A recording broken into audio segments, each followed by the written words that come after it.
दोस्तों, आप कल्पना कर सकते हो कि एक ऐसी जगह जहां लोग भूखे मर रहे हो और वहां मदद के लिए खाना समुद्र में तैरती प्लास्टिक की बोतलों से भेजा जाए।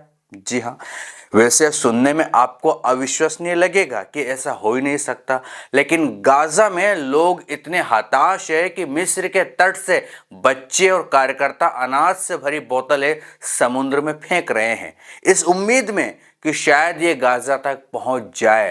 लेकिन सवाल ये है कि क्या ये कोशिशें वाकई में कामयाब हो सकती है या सिर्फ हताशा में उठाया गया एक कदम है। गाजा में भुखमरी का संकट इतना गंभीर है कि संयुक्त राष्ट्र ने इसे मानव निर्मित अकाल करार दिया है। आपके सामने सोशल मीडिया पर कई सारी तस्वीरें सामने आ भी रही होगी कि लोग समुद्र तट पर जाकर छोटी छोटी प्लास्टिक की बोतलों में कुछ अनाज रख रहे हैं और वो समुद्र के रास्ते गाजा भेजने की कोशिश कर रहे हैं। लेकिन क्या ये पॉसिबल होगा कि इतने ज़्यादा वहाँ भूखमरी है, बहुत सारे अनाज की ज़रूरत है, उससे छोटी सी बोतल में आधा किलो से भी कम अनाज सफिशिएंट होगा क्या? लेकिन कोशिश तो हो रही है। आगे क्या होगा, चलो इस वीडियो में हम आपको बताते हैं। तो गाजा पट्टी जो दुनिया के सबसे घनी आबादी वाले इलाकों में से एक है, आज एक ऐसी त्रासदी से जूझ रही है जिसे सुनकर आपका दिल दहल जाएगा। पिछले 21 महीनों से चल रहे इजराइल हमास युद्ध ने गाजा को तबाही के कगार पर ला खड़ा कर दिया है। संयुक्त राष्ट्र की ताज़ा रिपोर्ट्स के मुताबिक गाजा की 21 लाख की आबादी पूरी तरह से बाहरी मदद पर निर्भर है, लेकिन इजराइल की सख्त नाकाबंदी के कारण खाना, पानी, दवाइयाँ, ईंधन जैसे ज़रूरी चीज़ें गाजा तक नहीं पहुंच पा रही है, या कह सकते हैं कि नहीं उन तक पहुंचने दी जा रही है। नतीजा क्या निकल रहा है? भूखमरी फैल रही है और लोग जो हैं वो भूख से तड़प रहे हैं। बच्चे कुपोषण की वजह से मर रहे हैं, कुपोषण के शिकार हो रहे हैं। गाजा के सबसे बड़े अस्पताल अल शिफा के निदेशक डॉक्टर मोहम्मद अबू सलमिया ने बताया कि सिर्फ पिछले 3 दिनों में 21 बच्चों की मौत भूखमरी और कुपोषण की वजह से हो चुकी है। लेकिन इस संकट के बीच एक ऐसी कोशिश सामने आई है जिसने पूरी दुनिया का ध्यान खींचा है। जी हाँ, मिस्र उत्तरी सिनाई तट पर कुछ लोग, जिनमें बच्चे और विदेशी कार्यकर्ता शामिल हैं, प्लास्टिक की बोतल में चावल, दाल, पास्ता और अन्य अनाज भरकर समुद्र में फेंक रहे हैं। उनकी उम्मीद है कि समुद्र की लहरें इन बोतलों को गाजा के तट तक ले जाएगी, जहां भूख से जूझ रहे लोग इन्हें पकड़कर अपनी जान बचा सकेंगे। ये सुनने में कितना अजीब लगता है कि ऐसा 2025 में हो रहा है।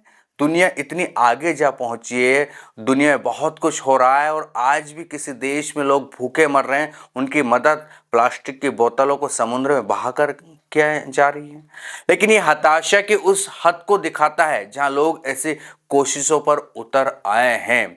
अब सवाल ये उठता है कि क्या समुद्र में बोतलें फेंककर गाजा तक खाना पहुंचाना संभव है?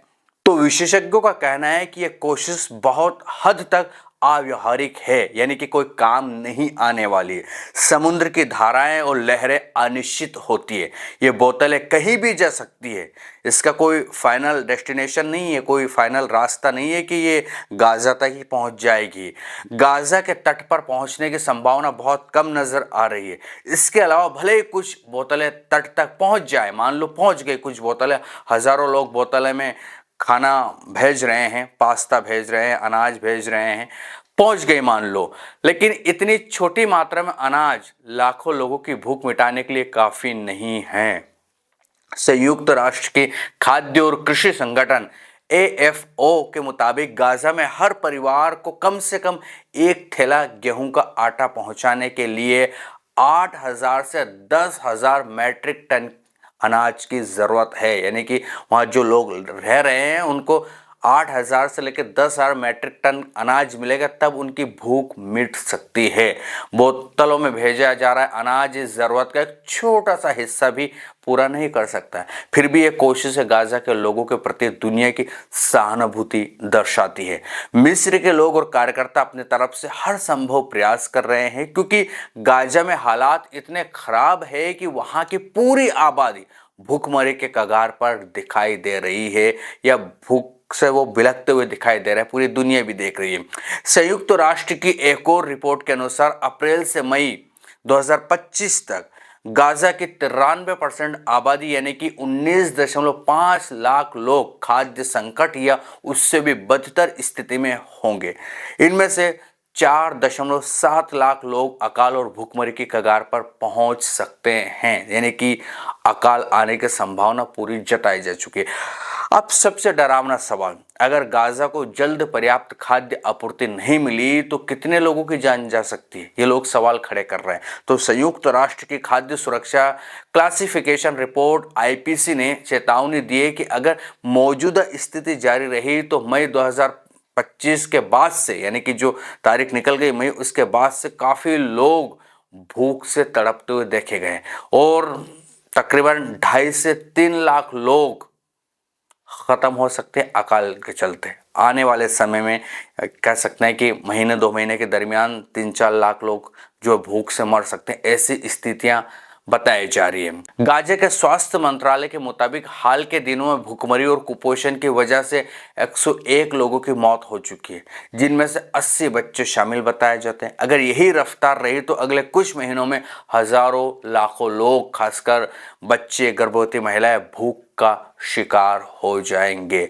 विश्व खाद्य कार्यक्रम WFP ने बताया कि गाजा को हर दिन 500 से 600 ट्रकों की जरूरत है अनाज की, लेकिन इस समय सिर्फ 70 ट्रक ही तकरीबन पहुंच रहे हैं। इजराइल का दावा है कि हमास राहत सामग्री को जबरन ले लेता है, लेकिन संयुक्त राष्ट्र और अन्य मानवीय संगठन इस दावे को खारिज करते हैं। नतीजतन गाजा में खाद्य सामग्री की भारी कमी हो गई है। अस्पताल में ना तो पोषण युक्त आहार है, ना ही जरूरत की दवाइयां दिखाई देती है। बच्चे इतने कमजोर हो गए हैं कि वे ना रो पा रहे, ना ही हिलने की उनमें ताकत बची है। इस संकट की जड़ में है इजराइल हमास युद्ध और इजराइल की सख्त नाकाबंदी। मार्च 2025 से इजराइल ने गाजा में खाद्य सामग्री, दवाइयां और ईंधन की आपूर्ति पूरी तरह से बंद कर दी थी। हालांकि मई में कुछ राहत दी गई थी, लेकिन ये नाकाफी है। संयुक्त राष्ट्र के मानवाधिकार प्रमुख वोल्कर तुर्क ने कहा कि इजराइल की कार्रवाइयां अंतर्राष्ट्रीय कानूनों का उल्लंघन कर रही है। युद्ध ने गाजा की 80% कृषि भूमि बर्बाद कर दिया है, जिससे स्थानीय खाद्य उत्पादन भी ठप हो गया है। अब लोग ये कह रहे हैं आगे क्या होगा, कोई नहीं जानता। क्या आप जानते हैं कि आगे क्या हो सकता है? क्या हो गाजा में इसी तरह से खाद्य संकट से लोगों की जान जाएगी, और जाएगी तो कितने तादाद में लोग भूखमरी के शिकार हो सकते हैं? मुझे कमेंट सेक्शन में जरूर लिखिएगा।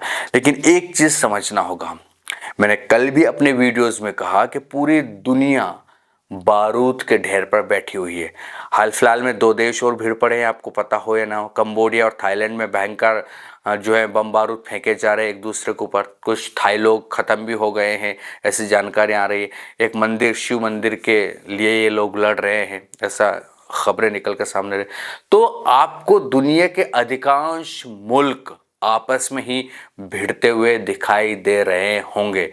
आप अगर मैप उठाओगे तो पता चलेगा कि कोई देश अगर चुपचाप है ना, तो वो चुपचाप होकर भी किसी की हथियारों के माध्यम से, आर्थिक माध्यम से सपोर्ट और सहयोग करता हुआ दिख जाएगा।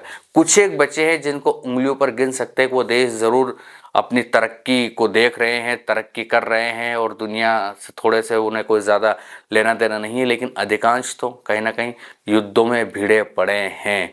हमने कल भी उत्तर कोरिया का वीडियो बनाया था, जिसमें साफ तौर पर किम जोंग उन ने कह दिया है कि जापान और अमेरिका और साउथ कोरिया तैयार रहो, अगर हमारे कुछ आँच आए तो हम युद्ध के लिए बिल्कुल रेडी है।